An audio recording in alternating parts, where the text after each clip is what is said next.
Ajni police ठाण्याच्या कार्यक्षम पथकाने एका नातेवाईकाकडूनच घरफोडी करणाऱ्या आरोपीला पकडला आहे। चावीनेच कुलूप उघडून आरोपीने आपल्या नातेवाईकाच्या घरात चोरी केली आहे। वरिष्ठ पोलीस निरीक्षक नितीन चंद्र राजकुमार यांनी दिलेल्या माहितीनुसार ही घटना 1 नोव्हेंबरला घडली असून पोलिसांनी या प्रकरणात आरोपींकडून चोरी केलेला संपूर्ण मुद्देमाल हस्तगत केला आहे। एक धक्कादायक घरफोडीचे प्रकरण अजनी परिसरात उघडकीस आले आहे। या प्रकरणात आरोपी हा घरातीलच नातेवाईक निघाला। वरिष्ठ पोलीस निरीक्षक नितीन चंद्र राजकुमार यांनी दिलेल्या माहितीनुसार ही घटना 1 नोव्हेंबर रोजी दुपारी घडली। घरमालक बाहेरगावी गेल्याची संधी साधून आरोपीने चावीनेच कुलूप उघडले आणि घरातील मौल्यवान वस्तू लंपास केल्या। पोलिसांनी तपास सुरू केल्यानंतर आरोपीवर संशय गेला। कसून चौकशी केल्यानंतर आरोपीने गुन्ह्याची कबुली दिली।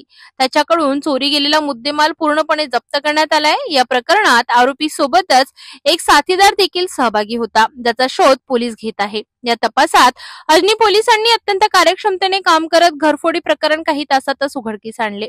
नागरिकांना पोलिसांकडून आवाहन करण्यात आलं आहे की आपल्या घरातील चाव्यांची माहिती कुणालाही सहज देऊ नका आणि घराची सुरक्षा सुनिश्चित करा। दिनांक 27/10/2025 रोजी फिर्यादी हे त्यांच्या नातेवाईकाचे रिसेप्शन होते।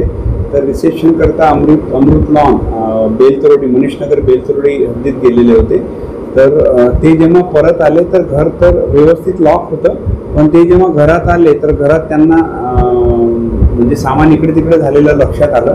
तर त्यामुळे त्यांनी जी मौल्यवान वस्तू आहेत तर त्यांचे ते बघितले असता त्यांना कानातले सोन्याचे कानातले जो टॉप्स 22,000 रुपये नगदी व डोरलावा मनी असे 3 ग्रॅम टोटल 72,000चा मौल्यवान वस्तू व नगदी घरात नसल्याचे लक्षात आले व त्यांनी दिनांक 28/10/2025 रोजी घरात चोरी झाल्याने अपक्रमांक 571/25 अन्वये गुन्हा नोंद केलेला होता।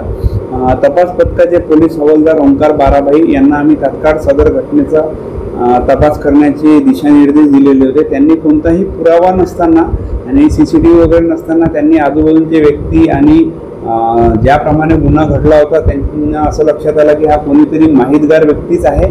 त्याप्रमाणे त्यांनी तपास केला असता नमूद फिर्यादीचाच नातेवाईक रोहन सुरेश फुलकर वय 23 वर्ष राहणार जोगीनगर व त्याचा साथीदार संकेत मोरेश्वर शंभरकर हा सुद्धा राहणार जोगीनगर या दोघांनी मिळून सदरचा गुन्हा केलेला होता। सदर आरोपींना अटक करून त्यांचा 2 दिवस PCR मिळवून त्यांच्याकडून या गुन्ह्यातील 100% मुद्देमाल रिकव्हरी करण्यात आलेली आहे। सदर कामगिरीमध्ये पोलीस हवालदार ओंकार बाराभाई तसेच अश्विन सहारे, प्रवीण खवसे, त्याच्यानंतर नरेश रावणकर, मनीष भलमे यांनी चांगले कामगिरी करून रिकव्हरी केलेली आहे।